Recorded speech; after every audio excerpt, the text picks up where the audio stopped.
Hello guys, it's your boy Real Abzy. I'm going to be telling you how I spent the whole night in jail and I can't believe I got arrested. London had some good times, but sometimes it was difficult in that place.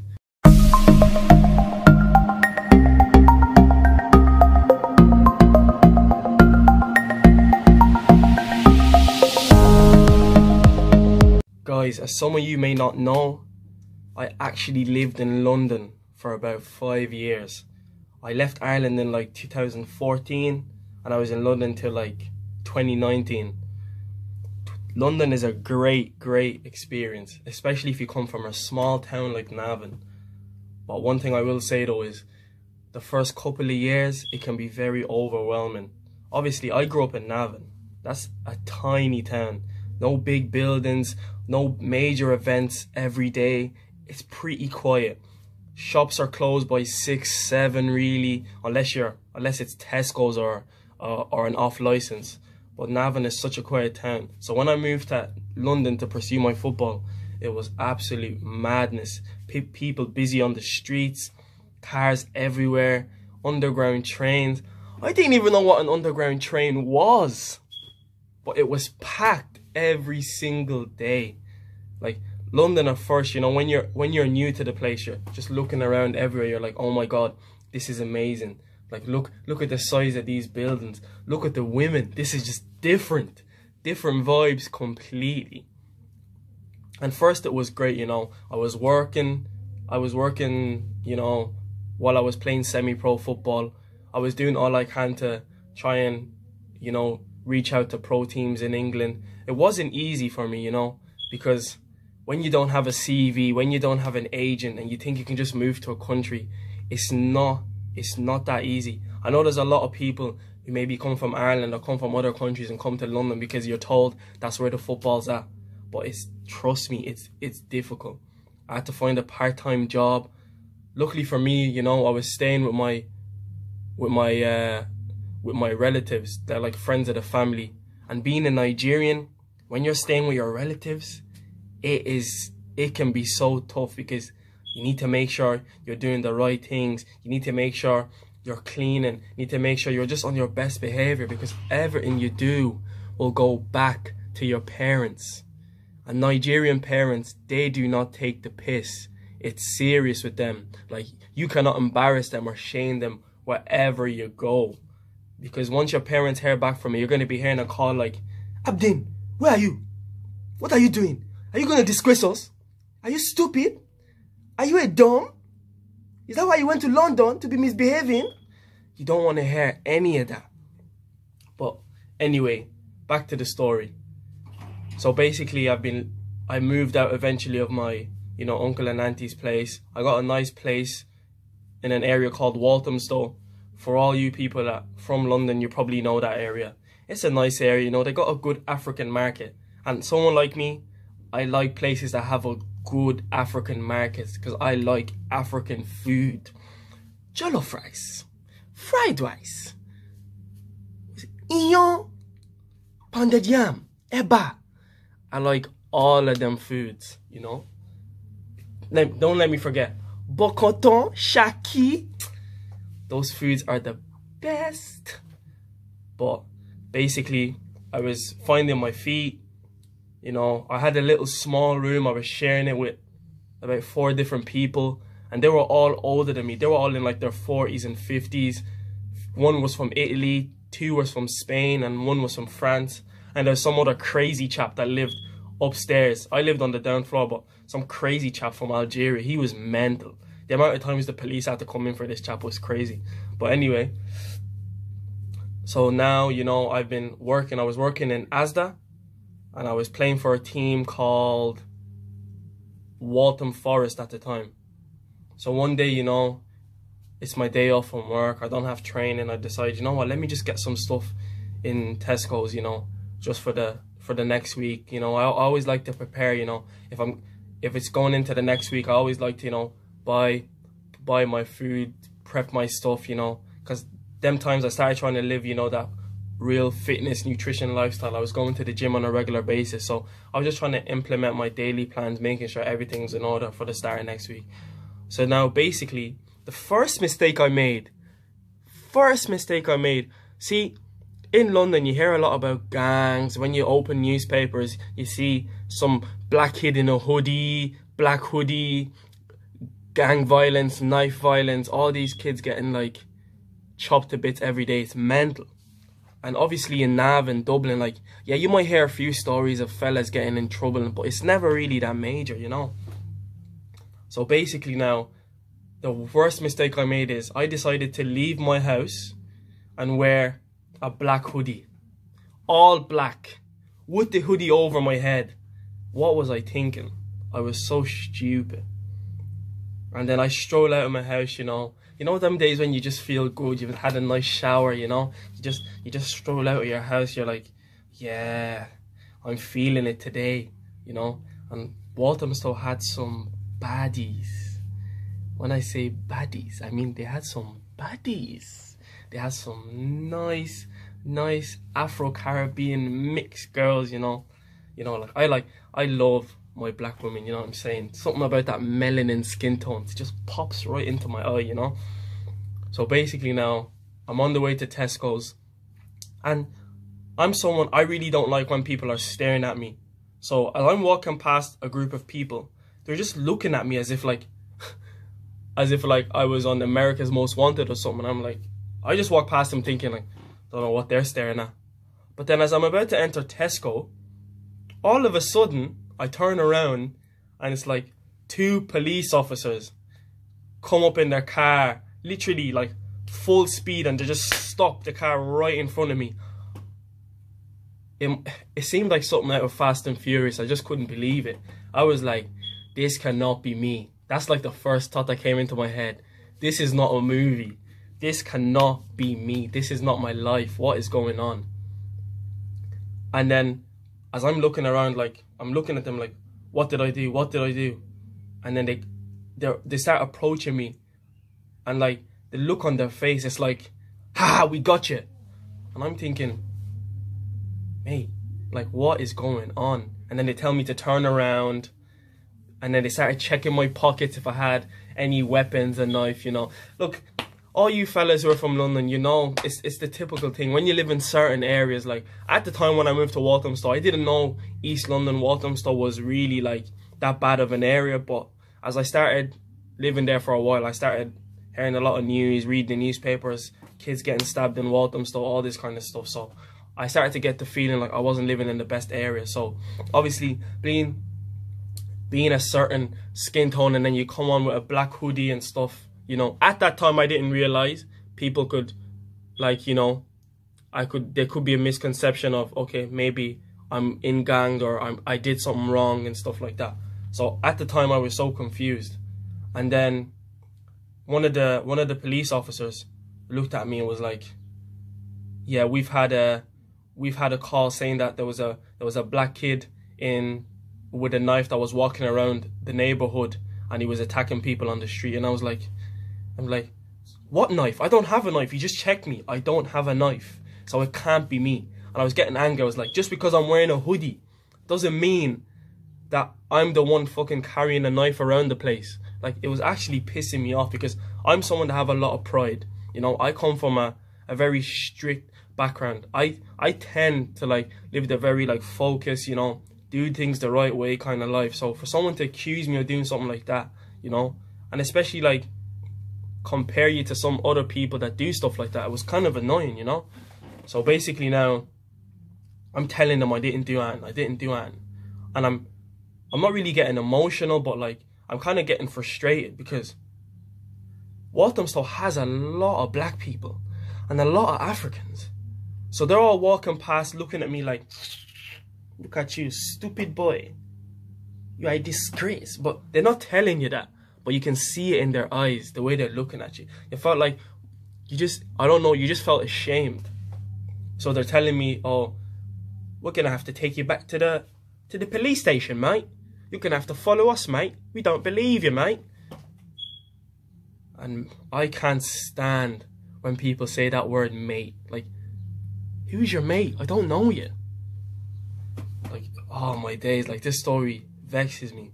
So now I've entered the police station, you know. We've got to the police station and they've sat me down, and then I'm telling them all throughout the ride in the car to the police station, I'm telling them, look, you got the wrong guy. I didn't do that. And I was going to Tesco's to buy food. I showed them the money. I even had a plastic bag. You know, we Africans, you know, we like to reuse our bags. You know what I'm saying? Like we keep our bags in a proper storage, proper. So I had my storage, I had my bags, I had everything. So I was trying to prove to them that I did not do that and you got the wrong person completely. But also at the same time, I'm trying to stay as calm as possible. You know, at the start I was frustrated, but I tried to be as calm as possible, because if you get them angry, you never know what could happen. Like, maybe they'll start pinning more shit on you that you didn't do. So anyway, they brought me into like a room. And I wouldn't say it's an interrogation room. It's not like there was some lights in your face and someone banging the door as you, or banging the table like you see in a movie. No, nothing like that. But it's just like two people on each side. Like there was two police officers on one side, and then there was a woman. I don't know if she was a police officer. I don't know. She wasn't really wearing a uniform or nothing. She was kind of wearing a suit and stuff. And then she came in, and then she literally put a laptop in front of me and goes, there was cameras on this, in this area. This is you. And literally, you will not believe how shocked I was. I'm looking at the camera and I'm like, that can't be. It wasn't me. Because in my face was a fella in a black hoodie, literally looked the same identical hoodie that I was wearing. And he's carrying a big long machete. And to be honest, at that moment I'm thinking, God, how is this possible? Like, how unlucky do you have to be? This fella looked just like me. Literally just like me. Like, you didn't see the face or anything, but just the posture, the way he was walking. Like, I was like, oh shit. Like, how are you gonna prove this? How are you gonna make them believe that it's not you? You know? And I'm adamant. Even though the video's right in front of me, the person kind of looks like me, has the same postures. I'm like, no, it's not me. I didn't do that. And they trying to think you're stupid. They start telling you, oh, you think we're stupid, bruv? You think we're dumb? This is you right there. Why are you trying to lie to us? Are you fucking crazy? And then they started coming up to my face. Like, they were coming up to my face, and I was like, mate, I'm telling you, I didn't do that. I did not do that. At this point, I was afraid of getting fucking slapped or punched or something. I don't know. But because I'd never been in that environment before, so I was getting nervous. So basically, after all their spitting in my face, shouting in my face, all of that bullshit, they tell me they're going to hold me until they can find some evidence and proof that it's not you. And that if I've been lying and if it was me, I'm going to be in serious trouble. And when they left the room, I just started bawling my eyes out. I was just bawling my eyes out. I was in tears. Like, I didn't know what to do. I didn't know what was going on. Like I was just like, as my life really come to this, like I just came here to play football, and at that time, you know, football wasn't necessarily working because I'd been in London for 2 years. I really thought, you know, I'd find a club by now. So having to do that, you know, that hard grind of working part-time, and I was doing night shifts as well. I wasn't really sleeping well, you know, and waking up trying to have a good day, and then for all this to happen, I was just thinking of my parents, like what they're gonna think if they find out. Like, they wouldn't even let me call my friends for hours. I was just there. And then they finally gave me back my phone. And then, as I'm dialing the number of one of my mates, I'm thinking, what's he going to be able to do? Like, no one's going to be able to do anything for me. It's not like they can come in with money and bail me out or something like that. Because obviously I didn't really know the system in England like that. So I'm thinking, like, what are they going to be able to do for me? Nothing. So I was just like, you know what? I'm going to have to ride this out, because I can't call my auntie and uncle, because you know what's going to happen. They're going to ring my parents and be like, Yummy, you know your son? That stupid son of yours? You know he's in jail. You brought the son here to embarrass us in our community, everything we built. You want to embarrass us? And I wasn't trying to hear that. I wasn't. So I was like, you know what? I'm going to ride it out. Hopefully they find the right person, you know, and I should be gone by the evening. Mind you, all this happened like in the morning. I think it was around 10, between 10 and 11. So I'm fast forward now, I'm in the interrogation room. They've left and I've been there for like maybe 3-4 hours. So I'm thinking I'm just going to be in this room. I'm just going to make the best of it. It was completely dark. Like, it's like purposely they make the room so dark, like, so when you leave, like, you feel like you're just alone, like in an abyss. Like, it's almost like psychological torture. In a way, I felt like they were trying to make me confess to something I didn't do, and I wasn't going to let that happen, you know? And then 3 hours go by, 4 hours go by. Then eventually they come in and they're like, we're going to have to put you in a holding cell. And when they said holding cell, I just put my hands on my head, like, what is this? How am I going to be in a holding cell? And the worst thing about it is I was sharing a holding cell. I was sharing one. I wasn't going to be in one by myself. I was sharing one with some, I don't know, some, could be a crack addict, could be a full-on criminal. So I was just scared, like, you know, sometimes you have banter, you're like, when you're young, you're like, yeah, man, I could be in jail, no problem. But when you're in that situation, trust me, it's not somewhere you want to be. Because, like, you can be bad to a certain level, you can be living a certain lifestyle, but when you're in that situation, when they close a cell door behind you, that's when I realized I never, ever want to be in this place ever in my life. But too bad I was. So there's nothing I could do about it. So they've closed the cell behind me, and like, I just turn around and I'm like, I'm just looking through the, you know, the gaps in the cell, and I'm just thinking like, what is this? Like, how the hell did I end up here? Like, a part of me just started wishing, I wish I didn't decide to go out at that time. I wish I just stayed at home and went out earlier, or just chilled at home the whole day, because maybe it wouldn't have happened, you know? But you know what? Whatever is meant to happen is supposed to happen. Maybe it was a life lesson, but at that time, you know, I didn't realize it, you know? And I was in the cell for like hours. It hits 11 p.m. and then they come in to give me like, some fella brought bread for me. Like, he brought me bread and tea, you know? It was like a bread, but it was kind of like a cake. I don't know how to explain it, but then he brought tea for me, and I was like, I don't want food, I just want to get out of here. And it's like, no, we're still looking at the surveillance, we're still trying to find out if it's you or not. You better not be lying to us, all this kind of stuff, you know? So I was just getting frustrated, like, and I was like, no, I'm not gonna eat it. But I won't lie, after they left, I ate it, because like, I hadn't eaten for hours and I was fucking starving, you know? And eventually, I think it was like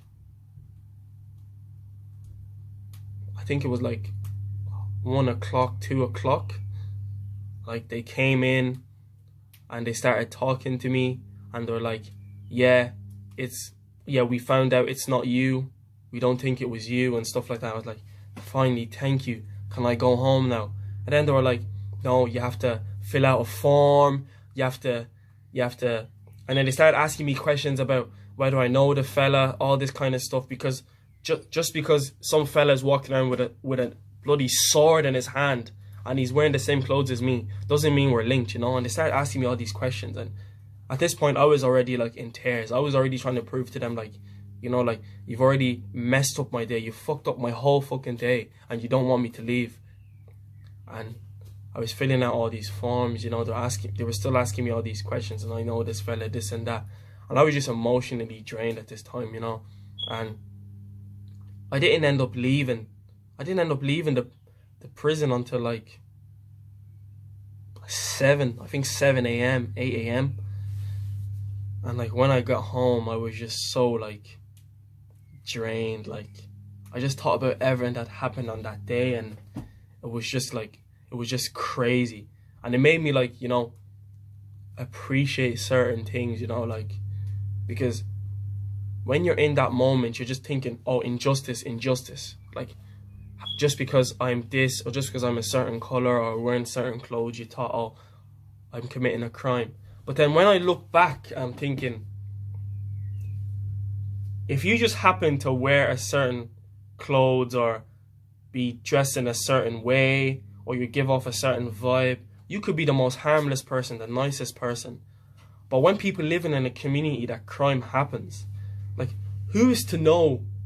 Like, if someone told their neighbor, oh, there's a fellow walking around with a knife and we called the police, and then you just walk past all of a sudden a couple of minutes or an hour later, and they look at you and you're wearing the same clothes the person was talking about, people might assume it's you. So obviously, like after that, like, I was just trying to be low-key. I was just going to football, wasn't hanging around, going to work. After work, I was just heading straight home, because that incident really affected me for about a couple of months before I was like normal again, before I was able to, like, you know, get my vibe back, get my confidence back, everything. But yeah, it was a crazy story, and like, I'm just happy like I've never really been in that situation again. But yeah, guys, I really hope you like this story. Make sure you like, subscribe, share. We're gonna have plenty more story times. Peace. It's getting serious on this track, fam.